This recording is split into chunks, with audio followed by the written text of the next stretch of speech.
Welcome back to Nerds and Nachos. I'm your host, GC, and my pronouns are he, him. What's going on, y'all? Welcome back to Nerds and Nachos. How's y'all's week's been? Real quick before we get into anything like super topic-y and show-wise, just a little bit of housekeeping. I am going to be taking next Tuesday off. I'm not going to be recording an episode over the weekend or Monday, because over Thanksgiving I am flying up to Chicago to be with my sister and her family. My whole family does this. We fly up there just to, so one family's not flying all the time. But we're flying up to Chicago, and I do not get back until Monday night, at which point I won't have enough time to record and edit a video episode, nor will I be in the right headspace to even record a audio episode. So I hope that you forgive me, and I hope you understand. I'm not going to be recording for that week. I am just going to be relaxing and having a good time and enjoying the holiday with my family. If you don't celebrate Thanksgiving, that's totally fine. I hope you have just, a good Thursday and weekend. If you do, happy Thanksgiving, and I hope you have a great weekend for that. But anyway, how has y'all's week been? Mine has been pretty okay, pretty good. I finally finished Iroh and got him to a place where I feel happy. He's got a decent amount of lessons in him. I am feeling good about it. I also finished King Giat. Always call him King Giat, King of the Dwarves, and that's, too much. It's too redundant. But Giat, King of the Dwarves, it's a super fun build. It's a very bracket to just dwarf kindred list. There's a couple dragons in there, and there's Masquid Nexus so that I can just get a bunch of treasures. But in all honesty, it's another. You know what? It's a Hofrikos Forge deck. That's who it is. That's what it is. I love it. I'm not gonna fucking apologize for that. I did also, over the weekend, go back to where I used to live in North Carolina when I drove over to Greenville and visited Well Played Games. Shout out to them, absolutely. If you are in the area, go give them your business. They are wonderful. Ollie is, he's there, man in the front desk, and he is a great dude, super awesome, and just a joy to talk to, and a really, really good dude. But I was looking for my nieces, my wonderful nieces, asked me to bring them Pokemon cards at Thanksgiving, and I don't know if you guys know, but those are pretty hard to come by. So I looked around all the game stores here. I looked around at the Targets and the Walmarts, and I just couldn't find anything. So I figured they would have them, and I drove out to Greenville and picked up one pack for each of my nieces so that they have Pokemon cards to open and will be excited, hopefully. But other than that, man, I've been building decks, been playing some Magic, and been seeing stuff about Secret Lair. So I do want to talk about, that's what I want to talk about this week, is I want to talk about the Monster Hunter Secret Lair. The Monster Hunter Secret Lair is coming out on December 1st. And I'll be honest, I'm very underwhelmed with them, truly only with the value. The art is amazing. The flavor of it is amazing. I wish they had done equipments, because there's a ton of equipments in Magic, and there's a ton of swords and weapons and what have you in Monster Hunter. But I guess you can only get what you get, and that's okay. We just have to be okay with that. But I wish that we had gotten equipment. But we got the Hunt, the Hunters, Monsters 1 and Monsters 2. And if you're excited for these, I'm very happy for you. I am happy for you. I'm going to sit this one out. I'm not a huge Monster Hunter fan. And I think my main crux of it is there has to be a line that we denote between value and aesthetics, right? My main issue comes from the value. Each one of these is priced at $30 for non-foil and $40 for the foil. The issue with that is the reprint value on these are not good. It reminds me a lot of the Lord of the Rings Secret Lair, where it was the cartoon, it was the art from the cartoon Lord of the Rings movies, and the cards were not great. They upset a lot of people because the value in that drop was insulting. I think most of the cards were worth about a quarter, maybe one was even less. One was maybe 10 cents, but I think the most expensive card was like $1, and they're still selling it for $30 to $40 to maybe even $50 depending on the print run, and that's not cool. That's what it reminds me of, and I do kind of want to go over. I had to write all this stuff down, so if I can keep like looking over, that's what I'm looking at. I do want to talk about the drop. So in the hunt, we have, I'm going to read the cards off on my computer, but I did write down like the values. We've got Blind Obedience, which currently sitting at about 250 on average, right? These were quick averages. I was just kind of looking at Scryfall. We have Snap, which is sitting at like roughly around $3. Village Rites, which is a quarter, like 25 cents. Mizium Mortars for 50 cents, and Tooth and Nail for $2. These are all good cards. I don't think you're going to find anybody out there who's like, Snap's a bad card, or Mizium Mortars is a bad card, or any of these are bad, but you aren't going to find solid value in these, and I think that's where my issue comes from, because this is a reprint value of $8.25, and yet they are charging $30 for non-foil and $40 for foil. And that's just, I don't know, it's hard for me personally, and I feel like multiple other people that I have talked to wrap their heads around spending that much money when you can and probably will be able to buy these cards as singles for way cheaper. The Hunters is the one that, for me, is the most like on the nose for the reprint value. So you've got the Dual Blade Hunter, which is Grand Abolisher. He's sitting at roughly $12 right now. Archaeomancer is one of the cheaper ones. It's sitting at about a quarter. You've got Grim Haruspex, which is sitting at $3. Imperial Recruiter at $13, and then the Champion of Lamholt at $3. That is a reprint value of $31.25. This is on average, and again, quick averages of these, but it's at the very least more expensive than the $29.99 that you would be spending on the non-foil version. And even on the foil version, I'm sure a Grand Abolisher is going to appreciate in value. Cards with that effect, you tend to appreciate in value pretty quickly and pretty well. Into the monsters, we have, the monster ones are, I think, the worst. Outside of the hunt, they are the worst offenders. Granted, there are 3 of the worst offenders and 1 that's okay out of 4. Again, this is my opinion, but these are also, like, it's rough for me. So we have Nezahal sitting at a whopping $7.50. Then we've got Drakaseth at 60 cents. Zeatora, which I love Zeatora. I have run Zeatora in my Jund Haste Kindred deck, like Jund Haste deck. It makes treasures too, but mostly it's creatures with haste creating those treasures. But she's not an expensive card. She's 40 cents for the original printing. Then you have Vivictus at $1.38, and then Sorulf at 26 cents. For one of the printings. The reprint value is $10.14, and you're going to be spending 3 to 4 times that to get these cards. Again, they may appreciate in value. Some of them have, but the issue still remains. You're spending 3 to 4 times more than what these cards are worth to get these art treatments. Monsters 2 is a little bit better. So we've got Razaketh the Foul-Blooded, which is Gore Magala Dark Eclipse, and that's sitting at roughly $10. That's great. We've got Calamex, which is sitting at 42 cents. Wasatora could be $4.77 depending on the print, but usually about 65 cents. And Velkhana at 39 cents. The actual name of the card is Amareth the Lustrous. It's the Bant Dragon, still 40 cents, and our reprint value is $11.46. So it's still not great. It's still not what you want to see.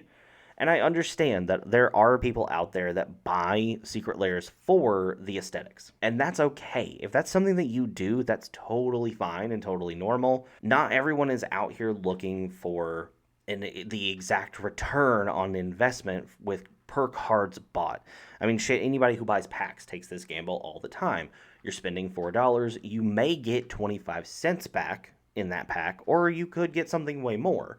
With the pack, it's a little bit easier to justify because there could be anything in that booster pack. You could pull, especially now, you could pull a Shockland, which will appreciate in value when they don't reprint them again for quite a while.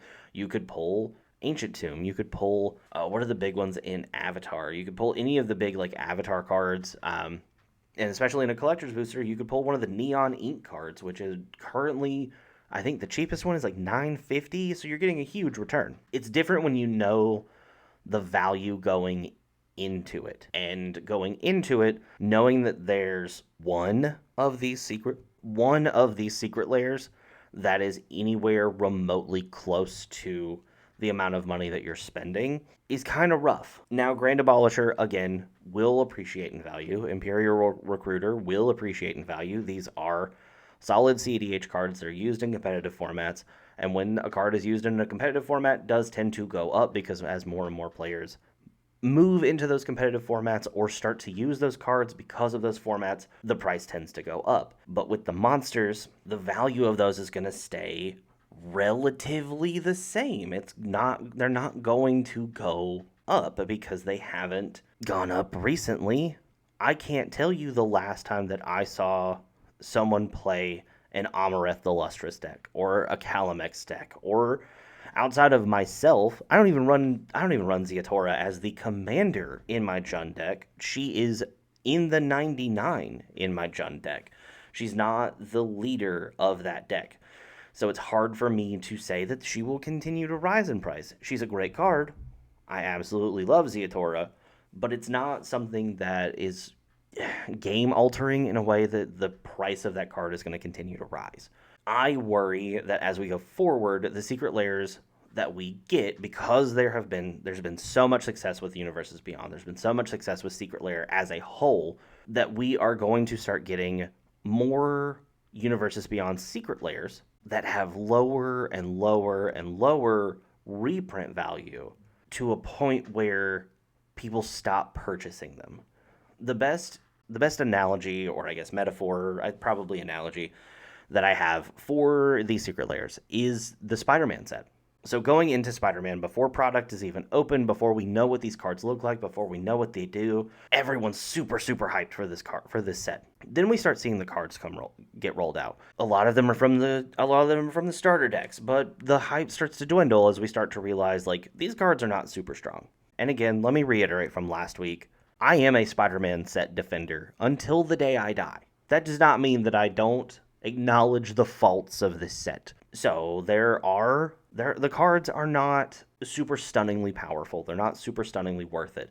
There's one card in the set that's a huge return on investment, and that's the Soul Stone, but it's the very, very specific printing of the Soul Stone that's like worth $32,000.